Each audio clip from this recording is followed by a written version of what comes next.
আমার দুটো কড়া একসঙ্গে খারাপ হয়ে গেছে, এবার আমি কিসে রান্না করব? আমার কাছে পয়সাও নেই, যাই কিছু পয়সার ব্যবস্থা করি। এই ছোটু চল আমাদের ভান্ডারটা ভেঙে দেখি কত টাকা জমা হয়েছে, আম্মুর জন্য একটা কড়া কিনে দিতে হবে।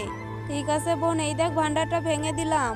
আরে ছোটু, এ টাকায় তো কড়া কেনা হবে না, চল অন্য ব্যবস্থা করি। মায়ের যে ভাঙা কড়াগুলো আছে সেই কড়াগুলো ভালো করে রং করে নেই। বন্ধুরা, আমরা অনেক ছোট থাকতে আমাদের বাবা মারা যায়, তারপরে আমার আম্মু খুব কষ্ট করে আমাদের লেখাপড়া শিখাচ্ছে আর আমাদের খরচপাতিও চালাচ্ছে। আমার আম্মুর কাছে কড়া কেনার মতো টাকা নেই, তাই আমরা দুই ভাই বোনই মিলে কড়া কেনার ব্যবস্থা করছি। তোমরা কে কে আমাদের মতো আম্মুকে ভালোবাসো তারা আমার চ্যানেলটাকে সাবস্ক্রাইব করে দাও। আর যারা না দিবে তাদেরকে ভেবে নেবো তারা আম্মুকে ভালোবাসে না, তারা শুধু টাকাকে ভালোবাসে। এই আম্মু আম্মু, এই দেখো আমরা তোমার জন্য কড়া কিনে নিয়ে এসেছি। এই বাবু, তোরা এত টাকা কোথায় পেয়েছিস? আম্মু আম্মু, তোমার ভাঙা কড়াগুলো আমরা রং করে বিক্রি করে দিয়েছি। আজকে আমরা এই নতুন কড়াই রান্না করতে চাই।